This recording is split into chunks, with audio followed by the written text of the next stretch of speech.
Hello everyone, welcome back to my channel. तो आज मेरा आरआरबी सेक्शन कंट्रोलर का एग्ज़ाम था। मैं फर्स्ट शिफ्ट वॉरियर हूँ। तो एग्ज़ाम का लेवल इजी टू मॉडरेट था। मैंने 98 क्वेश्चन अटैम्प्ट किए, जिसमें एक क्वेश्चन रॉन्ग था, तो ओवरऑल 99 हो गए। पर मुझे लग रहा है कि मैंने ठीक ठाक अटैम्प्ट कर ही दिए हैं। एक क्वेश्चन काफ़ी कैलकुलेटिव आया हुआ था, तो मैंने उसको स्किप कर दिया। उसमें वेरिएंस निकालना था, तो काफ़ी बड़ी बड़ी टर्म्स थी, इसलिए मैंने उसको स्किप कर दिया।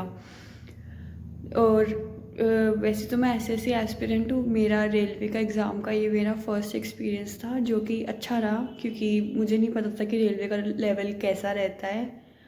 पर एसएससी से तो थोड़ा डाउन ही रहता है। पर जो ये सेक्शन कंट्रोलर है, इसमें वैकेंसीज काफ़ी कम है।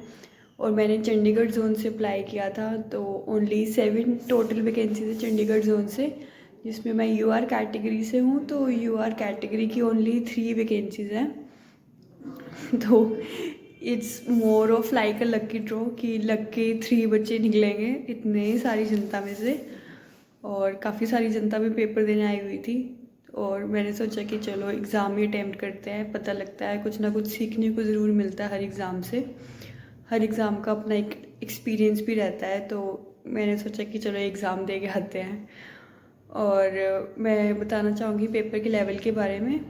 तो 3 कॉम्प्रिहेंशन आए हुए थे। एक बिल्कुल ईजी था, एक दूसरा भी इजी टू मॉडरेट था, थर्ड वाला थोड़ा सा उसमें लैंग्वेज टिपिकल थी, क्योंकि एंशियंट ग्रीस की बैटल्स और उसकी हिस्ट्री के बारे में थोड़ी सी बात की गई थी। तो थर्ड वाले की लैंग्वेज को हम टिपिकल कह सकते हैं, पर वो भी मैनेजेबल था अगर आपकी इंग्लिश ठीक ठाक है तो। और अब बात करते हैं कि मैथ्स कैसा था। मैथ्स भी ओवरऑल इजी था। उसमें मीन मीडियन मोड के क्वेश्चंस ज़्यादा थे, टाइम एंड वर्क से थे, और स्कैटर प्लॉट वाली डीआई, और ये जो भी था बाइनरी लॉजिक में जो रीजनिंग का नया टॉपिक डाला हुआ था, इनमें से कोई भी क्वेश्चन देखने को नहीं मिला है।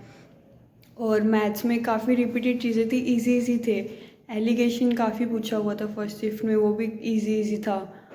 और वेटेड एवरेज के भी काफ़ी क्वेश्चंस थे। मेंसुरेशन से भी क्वेश्चंस थे उसमें थोड़े से, मतलब ऐसे तो कोई टफ नहीं था क्वेश्चन, पर वही था कि क्यूबॉइड्स को ज्वाइन करके हम एक क्यूब बनाते हैं, तो पहले वाले का टोटल सरफेस एरिया और न्यू वाले का टोटल सरफेस एरिया का कंपैरिजन करके बताना था। और बाकी वही था, मोड बताओ, ये बताओ, और मीडियन और मोड और सारी फॉर्मूलाज आप अच्छे से देख के जाइएगा। एज सच कोई टिपिकल नहीं था एग्ज़ाम। ज्योमेट्री से भी एक क्वेश्चन देखने को मिला, कोऑर्डिनेट ज्योमेट्री का कोई भी क्वेश्चन नहीं था। ट्रिग्नोमेट्री ना ही सिलेबस में थी, ना ही एग्ज़ाम में आई हुई थी। और बाकी जो अर्थमेटिक मैथ्स है वो ही था, मतलब वो भी सारा इजी इजी था, ऐसा कुछ हार्ड नहीं था। मैंने फर्स्ट राउंड 60 मिनट्स में कंप्लीट कर लिया था, जिसमें मैंने 70 क्वेश्चन अटैम्प्ट कर लिए थे। तो और सेकेंड राउंड में मैंने 30 क्वेश्चन अटैम्प्ट किए, और मेरे पास इनफ टाइम था, मोर देन इनफ था मेरे पास टाइम, तो क्योंकि मैंने स्पीड बना के चला था। और मेरे माइंड में ये था कि 120 क्वेश्चन अटैम्प्ट करने, पता नहीं मेरे माइंड में ऐसे आया अटैम्प्ट करते करते, तो मैंने स्पीड बना के रखी थी। उसमें मैंने देखा कि 100 क्वेश्चन तो 100 ही थे, तो वो स्पीड बनाने का मेरे को फ़ायदा ही हुआ।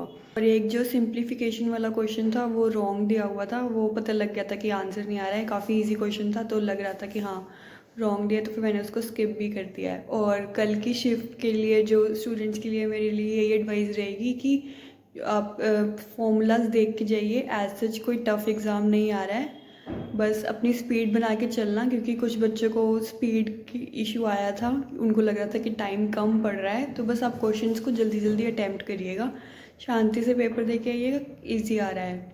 I wish you all the best. और अगर आपको कोई और डाउट है या फिर कुछ और पूछना है, तो आप कमेंट सेक्शन में पूछ सकते हैं। Stay tune to my channel.